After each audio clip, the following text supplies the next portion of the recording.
So now we're going to have a look at how we classify chemical compounds, not elements, but chemical compounds. And remember, we classify things based on their physical and chemical properties. So, basically, we classify them according to their solid or crystal lattice forms. Okay, and this allows us to compare the properties under similar conditions. The only one that this gets impossible for is helium, because helium as an element is the only one which will never form a solid. But it's not a compound, so it's not going to be an issue for us right now. But just so you know that a lattice is a geometric structure of a crystalline solid. So it makes crystals. Most solids make crystals. Most compounds will make crystals anyway. Mixtures, not so much. You can get amorphous there, but with a compound, you'll get a crystalline structure, and it'll be generally one of these three. You can be an ionic crystal here, a covalent crystal here, or a covalent molecular crystals here, sorry, or a covalent network. Now, they are different. We're going to have a look at the properties of these three in a table. But let's have a look while we're at it. See, so your ionic crystal, what you can see is you have solid particles and, positive ions and negative ions, and these guys will be joined together by electrostatic charge in a due to the charges of them in a three-dimensional structure. Covalent molecular, basically you have these individual molecules which freeze down to fit into the smallest components, like the smallest space possible, and they'll, based on their shape, they will form a crystal structure. A covalent network crystal, however, is covalently bonded, but it's much more like the ionic crystal in that they are all bonded together. So here we'll see that we've got it's a ratio again. Here, if we only heat this up a little bit, we'll see that separate molecules go off on their own.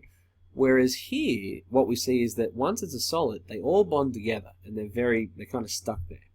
So this will come out in the properties too. Let's have a look at ionic.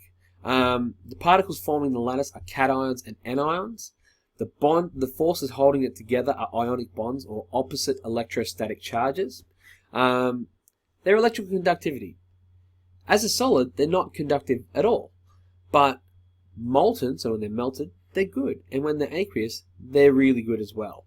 Their melting points tend to be high, 500 to 1500 degrees Celsius, and they're hard and brittle. You think of salt and you rub it against each other, it all starts to fall apart. If we look at covalent molecular compounds, crystal lattices, when we're classifying them, the particles forming the lattice are molecules. So they are individual, freely moving molecules that form into a lattice. Intermolecular forces is what's holding them together. So you'll have, so here's molecule A and here's molecule B, and there'll be based on the electronegativity probably, there'll be a force holding together between the separate molecules. They are not conductive at all. In an aqueous solution, they'll only be conductive when they're ionized, and that's a special thing altogether. They tend to have low boiling points. You'll find that most of the gases in the air are covalent molecular gases. So this can even include elemental things such as oxygen. They're covalent molecules. And when they are a solid, though, they're soft and brittle. Now, they have covalent networks. They're held together as atoms. They're not charged, they're neutral atoms, but are still held together by covalent bonds. As a solid, they are not conductive. As molten, they are not conductive.